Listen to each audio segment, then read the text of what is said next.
What's good, beautiful people? It's your girl, Ashley Janae, and it's time for another Toolkit Tuesday. We're still in the middle of our business planning series. Last week, we covered the financials, how to set your price, how to understand value. This week, we'll be covering financial statements. Now, this is very important, and I want to put a disclaimer out there that I feel like it's very important for any business owner, whatever stage you're in your business, that you have to have a thorough understanding of accounting. And if you don't, I would recommend hiring a professional accountant or signing up for a service. There are plenty online that you can use to make sure all of your accounting is in order.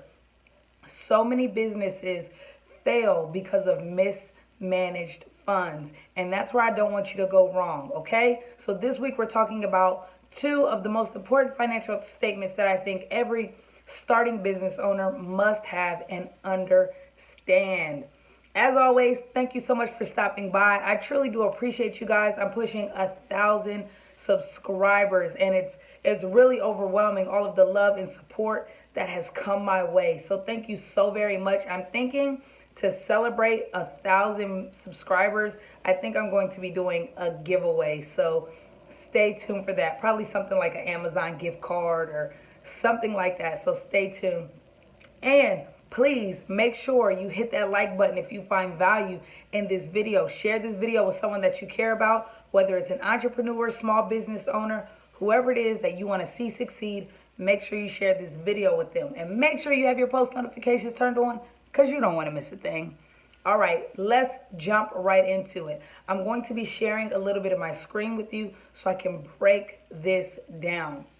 The first financial statement that you need to understand is your sales forecast. What is that? Sales forecast statements are put in place and they're necessary for your business plan because these are your projected sales for the year. You have to understand, what is my product, what is the demand for my product, and how are my sales going to translate into revenue. That's very important, and you don't want to miss a thing. So you usually want to do this in Excel and have a spreadsheet that categorizes and breaks down each area of your product or your service. Anything that brings in revenue to your business, you need to have that categorized in such a way and organized down to the T to make sure you understand where is your revenue coming from, and then later we'll talk about where is my money going. So first, let me show you something. This is what a sales forecast looks like. Now we're taking a small business. This will say, I think it's a grocery store. Now this starts with June 2016 as the fiscal year right here. Now if you look in the B column, you can see all of the categories. You have produce sold by the pound, produce sold by the bunch, prepared food, cold salads, etc.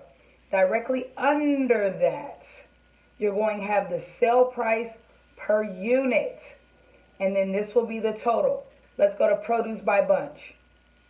$80. Sale price per unit, $5.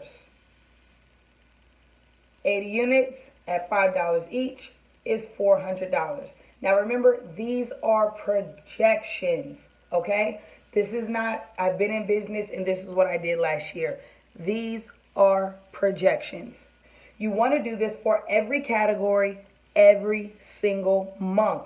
And it's important that when you do your sales forecast that you have an entire year accounted for. Of course, there's no specific way to know every single detail, but your sales forecast is important for you to understand this is what business is going to look like. And if we're looking at this type of model where you have a produce store or a grocery store, then you have to understand in grocery stores there are high volume seasons and low volume seasons, and it's your job to figure out what those are. Could your volume increase during holidays? Could it decrease during bad weather if you experience bad weather in your state?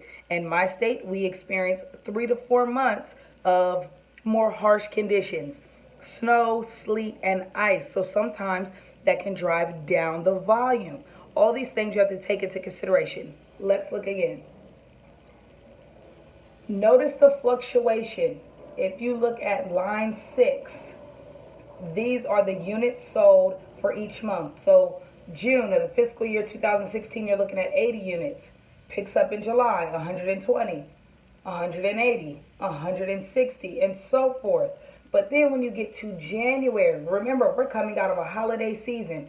So if this is a grocer, 180 around Thanksgiving, 200 around December, just for this one line item, produce per pound, 180, 200, 100, getting slower. February, you have a few holidays, 140. Springtime in March, picks back up. April, picks back up. May, picking back up. Now this is a model for a starting business, a brand new business. So you will experience a lot of fluctuation. One, because you might not be as well known, and two, because of your competition. So give yourself room to go up and down. Now what's next? If you look at here, at this column, column O, this will give you the total of units sold and the dollar amount. So if you're looking at produce per pound, line 6, 1,900 units right here were sold in 1 year, totaling $5,700 right here. So we look at line O to get the totals. So for you, this could mean if I have an apparel business, you need categories such as t-shirts, shoestrings, sweatpants, necklaces, caps, whatever it is that you're selling, you need to have all those categories listed, okay? Now, I want you to go down here and look at line 34. This is the grand total. For every single item that you have from line B, every single item for every single month. These are your annual totals, and this is the complete total for everything. Every month, every item. This is important. Whatever your bottom line is right here, this line 34O, and however you set up your Excel spreadsheet, the numbers in the columns will vary. But based on this, line 34, column O, this gives us our grand total. What you do from here in your next Excel spreadsheet makes a difference. This is what you do. You copy the totals all together, and then this is how you copy. I want you to copy. Then you pull up your cash flow statement. Your cash flow statement looks like this. The reason why your cash flow statement is so important is because it helps you understand where all your money is going. Remember last week we talked about the difference between revenue and income. The sales forecast only talks about your revenue. Your cash flow statement will allow you to know where all of the money is going, covers all those operating expenses, labor costs, and things like that. And at the bottom line, you get your income. Okay, this is how you know if you're making a profit or taking losses, so you can adjust, and you want to look at it on a monthly basis. This is a cash flow chart. Now, if you recognize on this chart, you have some of the same numbers, and then you have all of your expenses. Now, what's important to understand between your sales forecast and your cash flow worksheet is that your sales forecast only captures revenue. That's it. And last week we talked about the difference between revenue and income. Your sales forecast is all of the money that you expect to bring in for the goods that are sold, whether it's a product or a service. That's it. Your cash flow statement helps you understand all of the money going in and coming out of your business to give you your bottom line. At the end, That's how you calculate your profits or your loss. And you want to do this on a monthly basis so you can make adjustments accordingly. Okay, now going back here, it doesn't matter where your dates are. We already understand June of 2016 was the fiscal year. So we just labeled these. If you look at line 7, 1 through 12, we have 12 months. It doesn't matter. Whatever your fiscal year is, that's where you start. So fiscal year month 1 is going to be in column D. But I want you to pay attention to column C for a second. Now, when you're looking right here, all of these sections are where you're going to list any money that you have going into the business. So whether that's money that you crowdfunded to get, money that you fundraised to get, personal money that you're putting into your business, any donations, all of the money that you're starting your business with goes in this upper part of the worksheet, okay? Everything. So right here where it says in line 10, cash sales, that's where you go back to your sales forecast worksheet. You've copied it, and once you've copied it, you go to your cash flow worksheet, and this is where you start, and then that's where you would paste. But it's not a regular paste. I want you to pay attention. You want to paste values. It's a clipboard and a 1, 2, 3. That puts in the numbers alone without messing up the formulas, okay?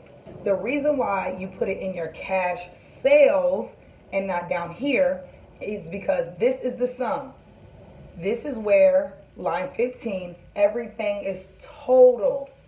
If you notice, column P, line 15 says 91,570, not 81,570. That was the total of your cash sales. But look over here. This business received a loan for $10,000. That's what we're using. So it totaled the $10,000 loan received plus the cash sales to give you a total of all the money that went into the business that year or came into the business that year. Now, I want you to look at column B. Under total receipts, starting at line 17, you see there's a place that says payments. This is where you capture all of your overhead expenses. That includes your personal salary, that includes your insurance, your phone, your utilities, your rent, all of the expenses that you need. Everything has to be captured here. So if you look at line B, let's just go over some of these. You have the salary, employee wages, employee benefits, payroll taxes, rent, utilities, maintenance, insurance. This maintenance also says pest control, maintenance, insurance, gas and mileage, phone, Wi-Fi, the point of sale system or credit cards. All of these things have an expense, and you have to take every little detail of your business into consideration.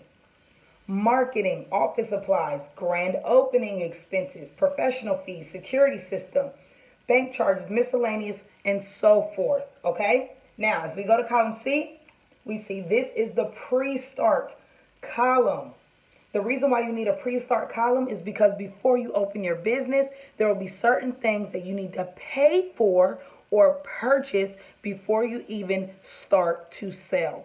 So it's very important that you have all of that captured, okay? When you get to column D, that's your first month.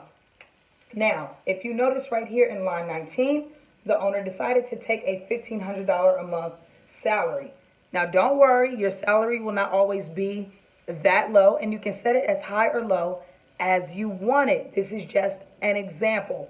But they set themselves at $1,500 a month. And if you notice over here in column 8, the owner's salary went down on the 3 months that are probably the lowest. And this is where it can fluctuate. It's up to you. It's your business. But you see, the owner took a $250 pay cut in these 3 months, which I would say would be January, February, and March, probably to recoup some losses. Now, let's go down. We have our total receipts listed right here in line 15. In line 18 is where we begin to put the overhead expenditures. Now, if you go down to line 42, you see that 42 is the total of everything expended every month for the entire year. Just like your sales forecast, you have every item, every month. Every month. It's the same. So it gives you the total payments. Now here's the important part. What's going to happen is your total payments, the money you had to put out, is going to be counted against line 15, your total receipts, money that you have in the bank. Now watch this. If you take $10,000, that initial loan receipt, we haven't started any business, we haven't sold any merchandise or anything like that, $10,000. Total payments that went out just to get the business started, let's see. We have rent, utilities, insurance, gas and mileage, the Wi-Fi system, office supplies, marketing, grand opening expenses, professional fees, security system, inventory to get started, and capital purchases. Notice the owner has no salary here in line C, pre-start. All of those expenses totaled $6,875. So what you had was $10,000 to start with. You spent $6,875. That leaves you with a cash flow surplus, because it's in the black, of $3,125. Okay? So your closing cash balance is $3,125. You don't have any opening cash balance because you have not started business just yet. So if you go over and look at D, this will help give you a little bit more perspective. This is your first month. Now your first month has come and gone. This is all of the receipts right here. $3,490. If you're looking at column 10, line 10, column D, $3,490 is how much money the company brought in. Okay? That's how much the company brought in. We started with $3,125 right here. Then the company brought in another $3,490. $6,411 is how much we had to pay right here for our monthly expenses. Okay? That left us in the black, in the red, $2,921. Why? Simply because we spent more money, $6,411 on our monthly expenses than we brought in right here with our sales. It's that simple. However, you're not completely broke, because remember right here, you had a surplus. Line 44, column C, you had a surplus of $3,125, which means you started out with $3,125 in the bank. Okay? However, your sales is in the negative $2,921 because you spent more than you made. It's that simple. Let's look at E. Now, in this month, you brought in $7,000. So you're almost doubling your business. You're picking up the pace. You're doing better. But your expenses were still in the $6,000 range, $6,648.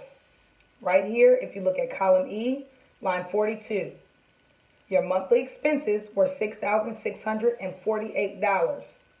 So it's good you brought in $7,000, but that only gave you $353. And the only thing that you had in the bank was $204. This was your closing cash balance, because you would take that $3,125, subtract $2,921, and it leaves you $200. Okay, so you go on and so forth. And remember, these payments right here, this is why it is so important to understand these payments. Because if you wind up spending money that you did not already have accounted for, you can mess yourself up. Now, there will be slow months. Like right here, when we look at this 29-21, Down over here in column K and L, 788, 955. You had slower months. But because you did well in the other months, if you look at your closing cash balance, line 48, and your opening cash balance, line 46, you see that you stayed in the black. And that is most important. However, if you notice that you're in the red once, twice, 3 times in a row, that's when it's time to adjust. I would say look at adjusting after the first time you get in the red. If it's your first time doing business and you're just getting started, you might have months like that. But this is important to understand before you even get started. One, it will help you understand, do I need to raise more capital before I jump in? Two, it will help you understand, I need to prepare and adjust accordingly. If your market projects downturns at certain seasons or with certain shifts in the economy, you have to prepare accordingly. This is very important. So I want you this week to make a spreadsheet for your sales forecast and for your cash flow data. All of this is important. One more thing I want to point out. This business brought in a total. We're going to look at line 10, column P. Total revenue, $81,570. It sounds like a pretty good year. Pay attention. Total they had was $91,570, but that was a loan, so that is part of the money that goes out. And if you look right here, line 38, they have it listed. Loan repayments. If you are taking money from anyone, if anyone has helped you and they are an investor into your business or they gave you a short-term loan, you have to calculate that into your overhead cost. So line 38, it shows you they were paying back $300 a month. So total revenue, back up here, $81,570. Started with $91,570 for the year. That's what you brought in. Total payments, line 42, column P. You put out a total of $84,931. You put out $84,000. You started with $91,000. That leaves you a grand total, line 48, column O, a grand total of $6,639 profit. I don't want you to be discouraged because I know it seems like, how did I go from $91,000 to $6,000? It's the cost of business, and that's how it is, especially in your first couple years. Now, these are just examples, so they're rough numbers, but there are always ways that you can scale up, market better, scale back. There are all kinds of strategies that you can put into place to increase your bottom line. Always. And the type of business that you have will make a big difference in what your numbers look like. But I cannot emphasize enough the importance of understanding where your numbers are. With the market that you're going into or the market or business you're currently in, you need to have a thorough understanding of the numbers. I know this will help you in your business, and it can seem tedious, but I promise it will help you leaps and bounds to make better financial decisions and to make sure your business not only maintains, but grows and thrives. That's it for this week. I know it was a lot to take in, but replay this video as many times as you have to. Screenshot the information if you need to, and get started on your financial projections. You need to have your sales forecast and your cash flow documents before anything. And like I said in the beginning, make sure you have a good accountant. You still have to understand your numbers. Never put your finances in someone else's hands. Ever. Never do that.